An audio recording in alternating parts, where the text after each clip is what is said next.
Modern Love, the podcast, is supported by... Produced by the iLab at WBUR, Boston.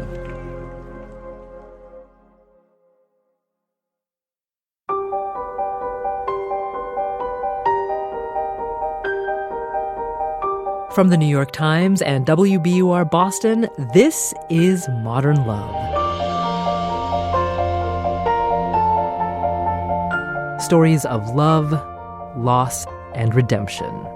I'm your host, Meghna Chakrabarty.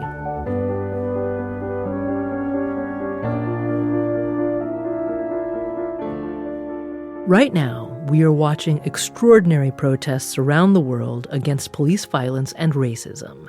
And once again, in the United States, as a country, we are having a conversation about what it means to be Black in America. So today, we wanted to return to an essay that's also part of that conversation. It's by Kim McLarin, and it's called Race Wasn't an Issue to Him, Which Was an Issue to Me. After the essay, we'll hear from Kim. We first talked to her in 2019, and we reconnected with her on Monday to hear how she's doing right now. But first, here's Lorraine Toussaint, who stars in the upcoming film The Glorias. Lorraine's reading Kim's essay. His name was Jerry, a nice man, late 40s, funny and smart, divorced with 2 grown children, a social worker who had dedicated his professional life to working with troubled kids. He was also, let's be honest, the first to come around. He was the first man after my own divorce to raise an eyebrow, to take an interest after my ex not only moved out, but moved on. Funny and smart and dedicated to troubled kids is all admirable, but in truth, I would have said yes to a drink with a 4-foot gap-toothed troll had one smiled in my direction. The self-confidence of a 40-year-old divorced mother of 2 is a shaggy thing. So, the fact that Jerry was also white, I noted, but decided to file away for now.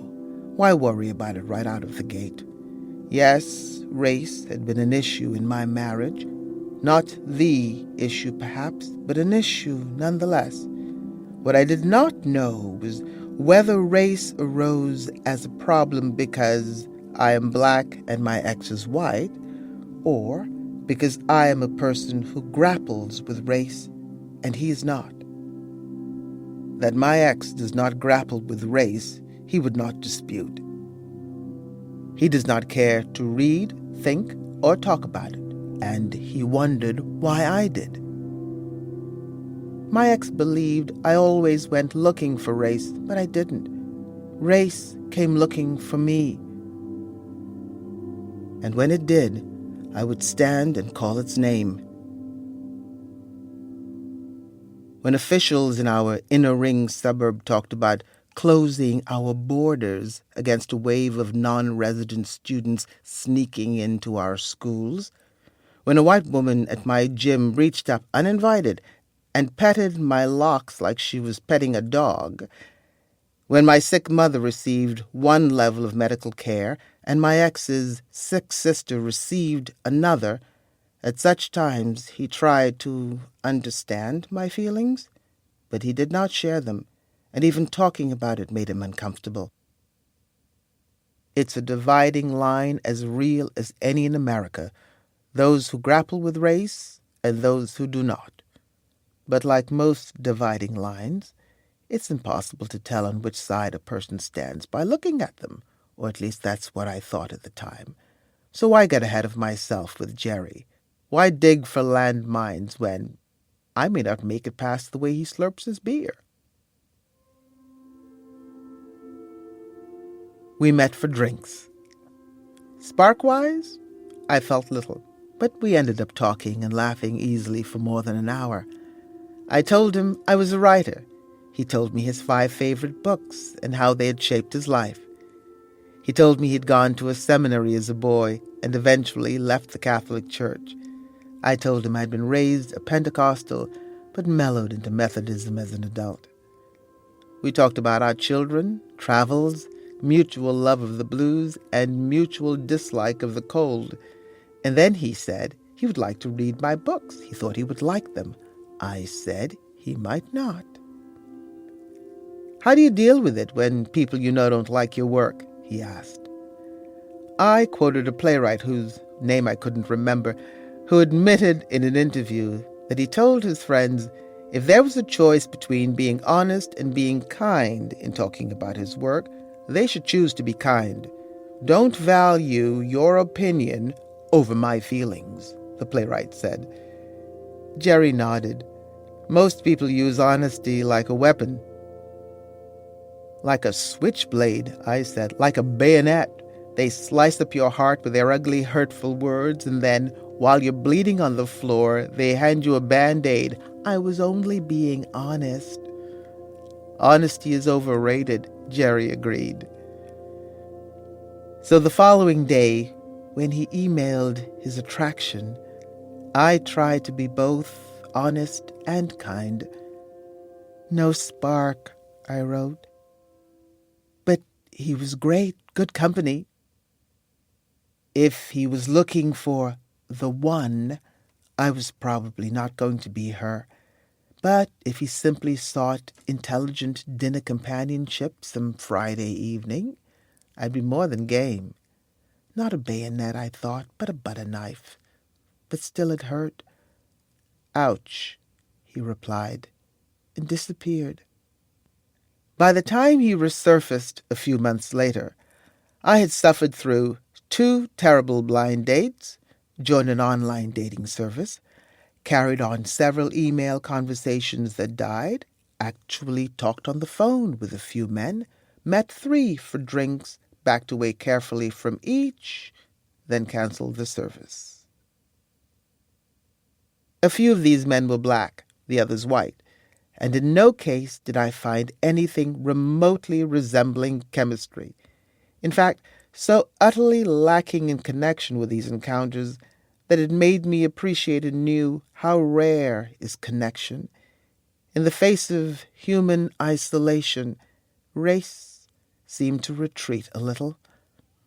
So, when Jerry called again, I decided to let the spark thing coast, because at least he and I could talk. My wounds are licked, Jerry said. Have dinner with me. Why not? I said. Maybe in time the spark would come. We talked and laughed for 4 hours, then necked like teenagers in a parking lot in the rain. The next day we emailed and text messaged each other. It was all so much fun, such a heady relief after the months of loneliness. But then on our 3rd date, things changed. First, he was late, and I was irritated.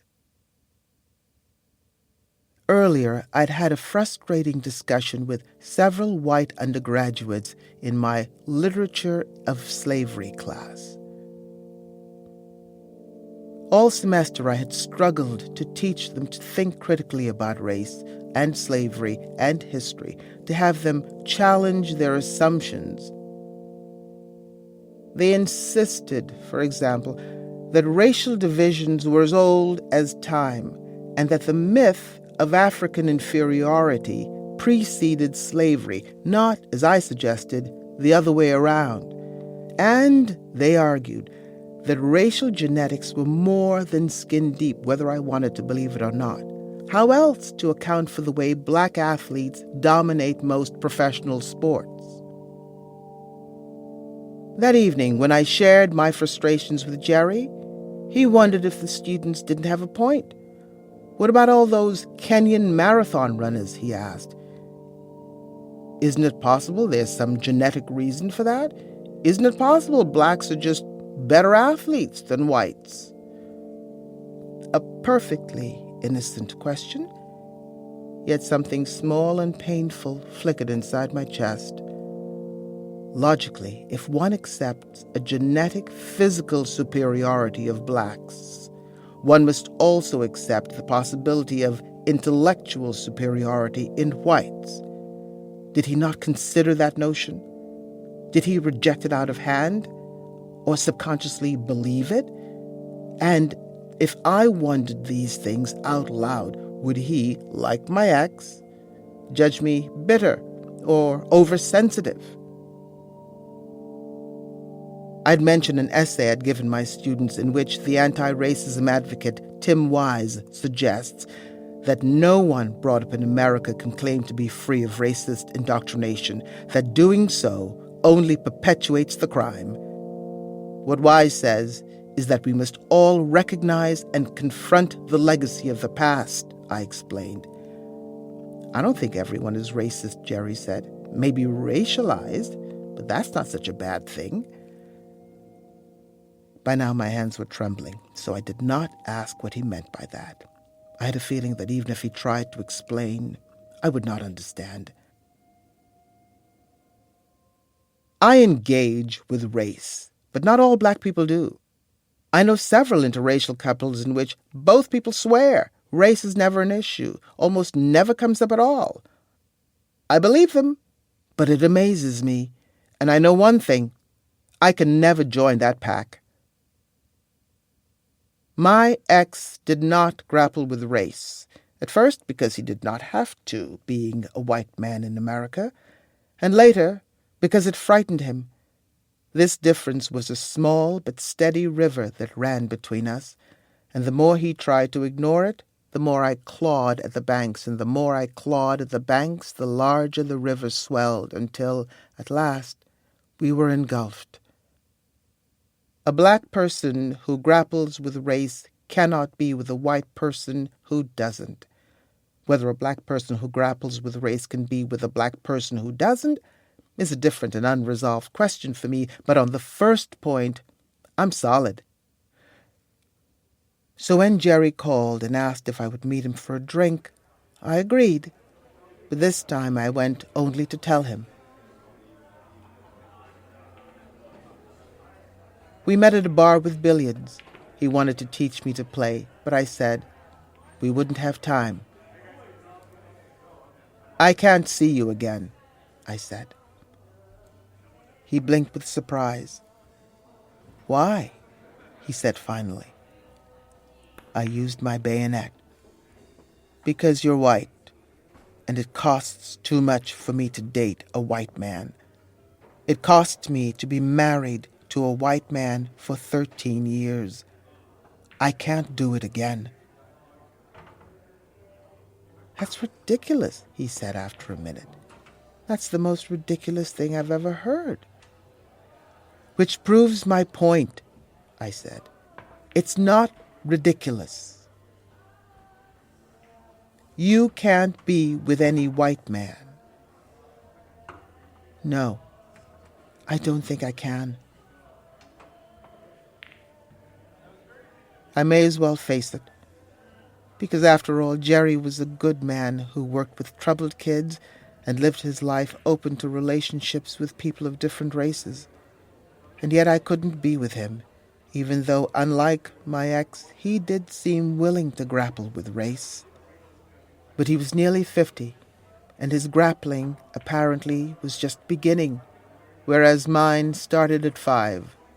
For nearly 50 years he'd lived in America, and yet it surprised him that race might even be an issue for us. There was an innocence in this, an innocence born of being white, an innocence I could neither share nor abide. It costs me too much, I repeated. We were silent for a minute. Behind us balls clicked and people laughed. And now, Jerry said, it's costing me.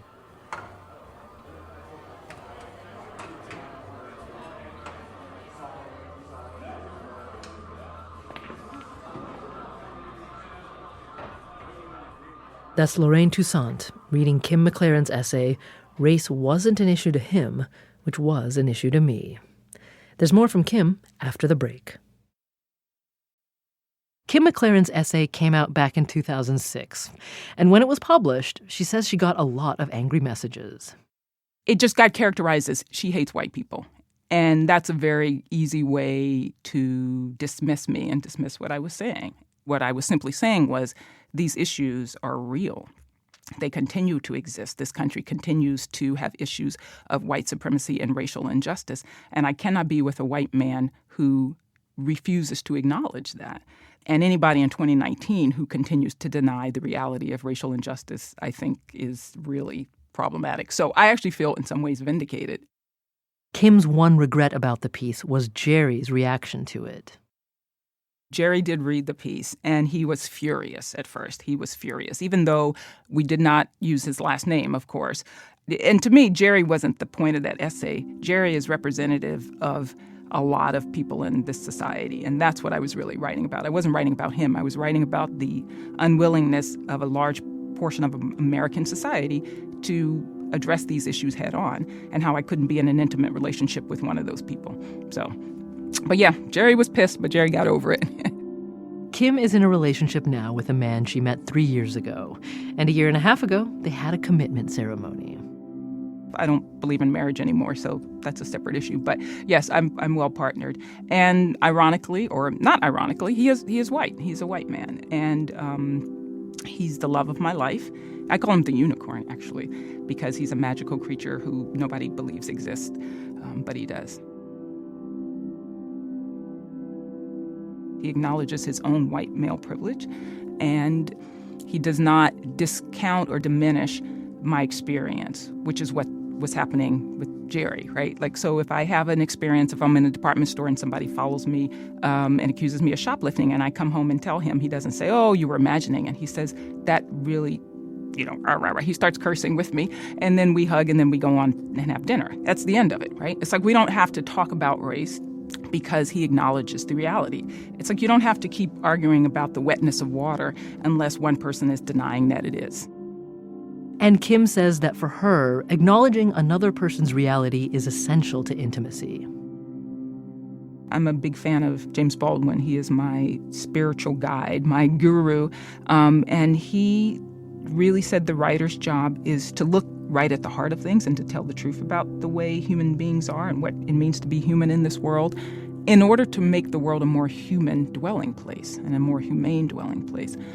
And that's really all I'm trying to do, because we can't make things better until we acknowledge the way things are.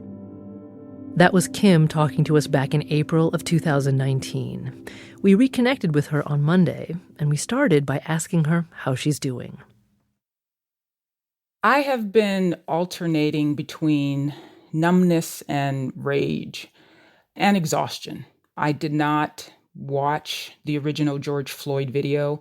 I could not watch it. I am beyond weary of watching horrific violence against Black people. So it has just been incredibly challenging and incredibly frustrating because this is not new. Here we are again and again and again. And I'm just tired. I am somewhat heartened by the protests. I think they are wonderful. I think they're necessary. I am quite frankly more heartened by the protests happening in Amsterdam and Paris and Hong Kong and Tokyo than I am in America because, America has such amnesia. I covered the Rodney King riots in 1992. When it first happened, there was outrage about those cops beating Rodney King on that LA highway. And it quickly dissipated. And there has been white outrage before, and there have been protests before. So I'm not going to dismiss it, but protest alone will not change the problem. We need structural change, and for that to happen, white people have to demand it and see it through. Malcolm X said, if you shove a knife 6 inches into my back and then you pull it out 3 inches, that's not progress. Right? Progress is pulling the knife way out and then repairing the wound, right? So even if we have pulled the knife out 3 inches, that's not progress. America seems to be beginning to face that we have a policing problem. But the policing problem is only part of the larger white supremacist systemic racism. And I don't know if America is facing that yet. So I don't know if we're making progress yet. It is too soon to declare progress. And Kim says that this is not a problem that love can solve. I'm from the South. I grew up in the Memphis. In the South, white people and black people had very close personal relationships. That didn't change the structural racism. I know black women who are married to white men who are racist. I know a woman who says that her white husband is a racist. Loving an individual black person is irrelevant. I don't want your love. I don't want your friendship. I want you to get out and fix your country. Interracial couples, biracial children, these are not the solution. And it's too easy to think that if we all just hold hands or fall in love, that things will change. That is far too easy, and it is absolutely untrue. And we have 400 years of history to prove it. To be honest, I'm tired of talking. I'm 56 years old. When I went away to boarding school to Phillips Exeter Academy when I was 16, I started then talking in class to people and writing papers and writing for the school newspaper. I continued it at Duke. I continued it through my journalism career. I continued it through my novels. I continued it through my essays. I have been writing and talking to white people for 40 plus years. I'm tired, and I'm pretty much done. James Baldwin said that we are not allowed to give up because of the children. So I will never give up. But I don't need hope to keep fighting. And I'm not sure I do have hope in this country. No. Honestly, I can actually tell you the truth. I don't have any hope. But that doesn't mean I'm gonna stop fighting.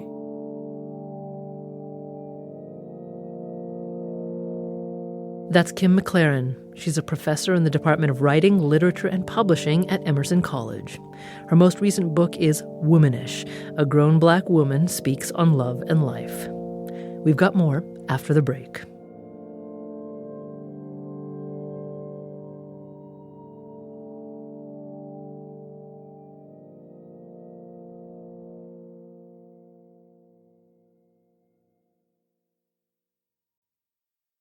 Here's actress Lorraine Toussaint back in April of 2019.